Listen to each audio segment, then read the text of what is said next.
and loud and clear, I think, isn't it? All right, very good. My name is David Ditch. I'm the director here at the University of Kentucky Robinson Center. We want to welcome everyone to our January Mountain Monday program, our annual hand curing workshop. Glad you all are here on a lovely January evening. We were hoping that everyone would show up and not let the weather bother them too much. It looks like we have got a great crowd. You've never done this hand curing workshop. It is a blast. It is absolutely a blast. My wife and I did 2 hams last year. We're still eating on one. They are fantastic. So you've chosen a really good workshop to attend. Before I hand the mic over to Ty Back, our Breathitt County Extension agent, who will make the other introductions and explain how this evening is going to work, I did want to bring you up to date on a couple other Mountain Monday programs. Okay, February 9th, we are going to do an introduction to clogging. Anybody ever done any clogging? Several? I know at one point in time it was extremely popular here in Breathitt County. Richard Jett, I think, is well known for his clogging teams and groups at Natural Bridge. Well, we have one of his students who has come back and wants to share her love with clogging to us in Breathitt County and surrounding counties. So we're going to do an introduction to clogging at 6 o'clock here at Quicksand in the auditorium, February 9th. Depending on how much interest you have, there's another 5 classes scheduled after that. This is free, okay? And if you're like me in the winter, I spend far too much time sitting in my big butt chair watching basketball, and I could use a little more exercise. So I plan on being there. And if you want a good laugh, come and watch me learn how to clog, okay? Then on March the 9th, our March Mountain Monday program is our annual grafting workshop. If you've ever been interested in learning how to graft, we have a great opportunity for you. Ty Back and Dr. John Strang, horticulture specialist, University of Kentucky College of Agriculture, will be leading that workshop. If you are truly interested in learning to graft, it's going to be important that you purchase some rootstock.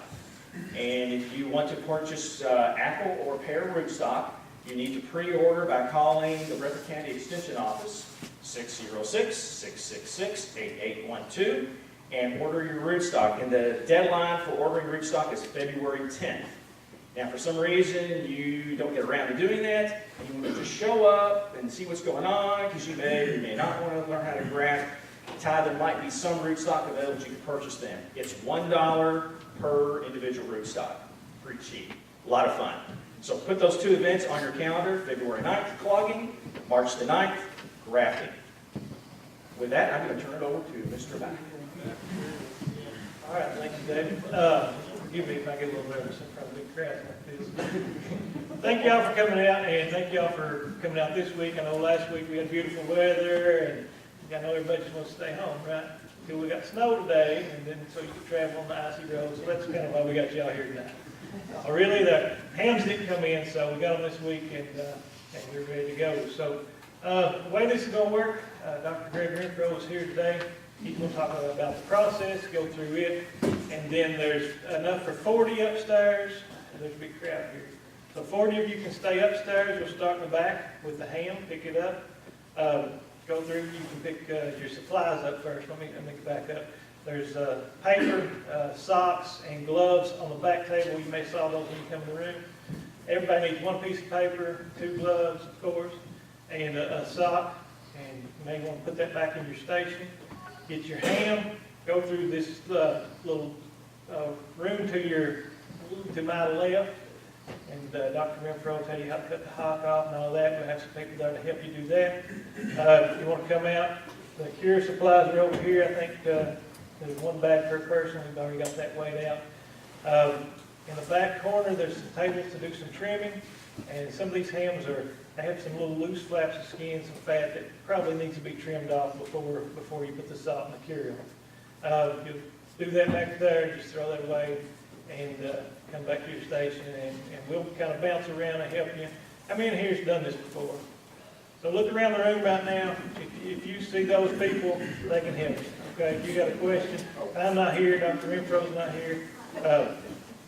They kind of know how it's done, okay? But same thing downstairs, and once you get it done, get it wrapped up, put it back there where it says ham drop off. Downstairs, do the same thing. We're going to take them. We've got a ham house out in the bottom over here. hang them out there for you, and we'll come back in about 2 months, right? And we'll clean them, and he'll go through that process with you too. So anybody got any questions before we get started? All right. I'm going to turn it over to Dr. Renfro. Dr. Renfro is probably one of my favorite specialists at UK.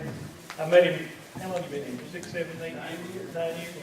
I met him 8 or 9 years ago, and to me, he's one of those guys that gets down on your level, you know. Just because he's Dr. Renfro doesn't mean he's above you. And he's really easy to talk to. I love getting him out. If you guys have any questions, he'd be more than willing to answer them. So I'm going to turn it over to him, let him take off, and we'll go from there. Thanks, Dr. Renfro. Thanks, Ty. I'd like you to get down on your level, you know, mainly because when I got my PhD, that was proof that there's holes in the system. Okay? So I love coming down to the eastern, especially the southeastern part of Kentucky. I've got one of our new food science specialists is with us over here, Dr. Paul. And he's been here a week. Came from India to Oklahoma to here. And so when does he move here? When it's cold. So I feel for him. And we were coming down here, I said, I love coming and driving down to this part of the country versus sitting on the Mountain Parkway. I mean, it's, flat and nothing to see, But it's fun coming down here. And just to give you a little bit of background and history of what's happening here, the adult program came out of the 4-H program. And the 4-H program was started in the late 90s by my predecessor, Dr. Benji Michael. And I believe Benji told me there was probably about 25 to 30 kids in maybe 3 counties that did this. This year, this Saturday, these hams that you see in front of you, these hogs were slaughtered on Thursday of last week. They were shipped to Finchville Friday afternoon, Finchville Farms over in Finchville, Kentucky. That's about halfway between Louisville and Lexington. And they were loaded out to the various counties Saturday morning.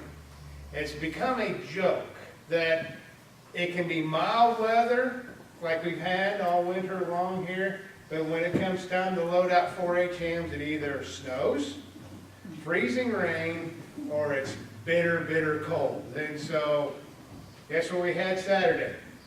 Snow. So we kept the tradition. So from the late 90s to 2015, we went from 30 kids to loading out a semi-trailer and a half of fresh hams out of Finchville to over 825 4-Hers that are enrolled in the 4-H Country Ham program, which I think is phenomenal. I haven't sat down and looked at the number of counties, but I think we're somewhere around 70 counties that are involved in this program. And out of that came the adult program. 3 years ago, the Kentucky Country Ham Producers Association charged me with increasing the enrollment into the adult show at the Kentucky State Fair. And Ty told me there's a couple of you that went through that. Yeah. Good, bad, ugly? Pretty good? Yeah. And it was funny. I have to share this with you. I was telling Ty and David this a few minutes ago. They charged me with that 2 years ago. And so I knew there was a lot of counties that had adult programs as well. And so I went to them and I said, hey, listen, you guys, you're putting these hams in cure. You're going to be up there with your kids at the state fair. Take your ham and show it in the open show at the state fair. And I was fully expecting the state fair to have this explosion in the open show. And I walked over there because their show goes on at the same time 4-H, and it was the same number. Well, last year, some of the parents shared with me the reason they didn't enroll in it. And I realized that sometimes what sounds good in my head, and I think everybody who understands things in my head, it doesn't always work that way. Do we have any 4-Hers that went through the project? No 4-Hers in here went through the project? Part of them going through the project is not only they put the ham in cure, they have to give a speech at the state fair. Well, I failed to tell the parents 2 years ago, they did not have to give a speech, or those told me that, well, we were interested, but we weren't giving one of those damn speeches at the fair. So you can enroll in the open show. You don't have to give a speech, all right? Probably the toughest thing you're going to have to do is sit around and BS with the other guys that put hams in cure and the professionals and so on.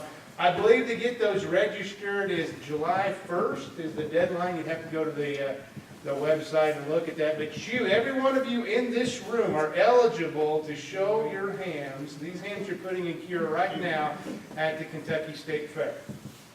And it's really neat. And I'm a big fan of this. I started learning the country hams when I was in grad school at Missouri. And it's a really neat project. I can remember one of the last days I had at Missouri before I took the job here at Kentucky was I was talking with some 4-H'ers, and this little boy came up and he tugged on I was wearing a meat coat called frocks. He tugged on my frock and he said, I want to know how to make my ham better. He had on a name tag that said he was from St. Louis, Missouri. And I'm familiar with St. Louis. I grew up in Illinois. I didn't know I had an accent until I moved here. So, but I asked him, I said, you want to know how to make his ham better? Well, he told me the story, and this is what I think is so unique about the country ham. He told me the story that his dad grew up in the country in the Ozark Mountains. He was what they call the bald knobber. Here you're called, Appalachian here. Back in Missouri, they're called bald knobbers. Back down towards the Springfield, Missouri area, down in the mountains through there.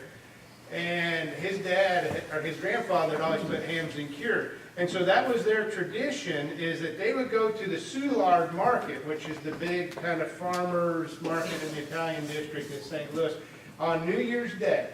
They would buy a green ham, which you see back there, and this boy, he would cure it with his grandfather, and he would hang it up on the balcony of his apartment building in the Gaslight district of St. Louis. And they would let it hang out there overnight, then in the morning they'd bring it in because they didn't want it to smell like car exhaust. And then he put it back out, and that was his 4-H project, was this country ham that he cured in downtown St. Louis, essentially. I like it because of that. And I moved to Kentucky, and I realized the country ham takes on a whole new persona, doesn't it? How many of you would agree that each state / each region of the country is known for its food? Right? Yeah. Absolutely. Because when I'm in Memphis, Tennessee, guess what I'm in the mood for? Barbecue. And I had the pleasure last year, I had to speak at Myrtle Beach. Now you say, oh, that's an easy one. That makes up for the time I had to speak in Des Moines, Iowa, and Minneapolis, Minnesota in February last year, okay? All right, that's the first time the plane landed and we're taxiing, the piles of snow were above the plane there in Minneapolis. But when I get to Myrtle Beach, what am I in the mood for? Seafood. It's that identity. And when you come to Kentucky and you come to the southeast, there's lots of things that identify Kentucky. Basketball, I know, is one. Moonshine, yeah. That other aspect of tradition, I'm a consumer, but not a manufacturer. I can manufacture these, but not the other one. Bourbon, yeah. The moonshine, these traditions that we have in Kentucky, and I believe, and correct me if I'm wrong, please, that the country ham is one of those foods that is identified with Kentucky, right? Yeah. And it's one of those things, to me, I hate to go back to the whole moonshine thing, but it's one of those traditions that we need to carry on and pass down because it's part of the identity of Kentucky. And it's part of the identity of this region of the country as well. It's really neat that you're here to experience that and to go through that and hopefully pass down these traditions. I've seen a lot of hands that go up and say, yeah, I put hams in cure. All right? What I'm going to show you is just a very basic way. There's lots of ways of putting hams in cure. There's a lot of different cure recipes. All right? I'm going to show you the basic way. I'm going to show you the way to to wrap it in the paper and put it in the ham sock so that you're creating what we call a show ham. All right? There's hams I've seen that are safe to eat and they're edible, but they just don't quite look right. All right? Hopefully what I'm going to be able to do is show you how to put that ham not only in cure, but also how we're going to wrap it up, put it in the sock so you're going to produce what looks like a giant teardrop. And that's that kind of visual thing. We eat with our eyes first, right? And that's what I'm trying to do is give you a show ham. So those of you that are going to leave here and go to the Kentucky State Fair and show these hams, you're going to have a fighting chance, all right? You're going to have something that looks like a ham up there, all right?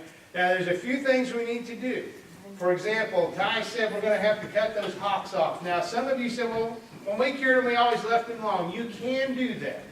But what I'm going to show you is how to cut them off, because as we go through this, that little joint inside that ham called the stifle joint, if we don't get enough cure in there and that ham spoils, that's the part that spoils, is that stifle joint. I've been doing this long enough, for about the last 15 years or so. I've actually seen hams that were good in the front part and spoiled in the back part because that stifle joint got spoiled. So we got to, and if we cut that hock short, and I'll show you here in a minute, what you need to do in order to get the cure in there, all right? And just as soon as you think you've got enough cure in that hock, put a little bit more, okay? Put a little bit more. Then we're going to trim off some of the flaps and excess skin and things like that. These are what we call a Packer trim ham, a Packer trim green ham. And so they just basically got cut off of the rest of the carcass, thrown inside a large combo. You've probably seen them when they were pulling the hams out of the great big boxes that set on pallets. Those are called a combo. Each of those combos holds about anywhere from 85 to 100 hams. All right? And so they were pulling them off of those, and they go in those combos, and then we come back here and pull them off. So they need to kind of have a little TLC, if you know what I mean. I'm very cautious about doing a whole lot of trimming because I want you to visually put this picture in your mind tonight of how that ham looks, how big it is. And then when you come back in August, see how it compares. And that ham is going to lose at least a third of its size between now and then. That ham, all those hams on that table back there, they are at least 70 to 75% water. And guess what the bulk of this cure mix is made of? Salt. And what do you think is going to happen to that water inside that ham as we start putting salt on it? It's going to leak out of there, yeah. Now, by government regulations, in order for it to earn the name country ham, it has to have lost at least 18% of its green weight. So you stop and think about that. These hams are running around 25 pounds apiece. Before it can legally be called a country ham, it has to lose 18% of that.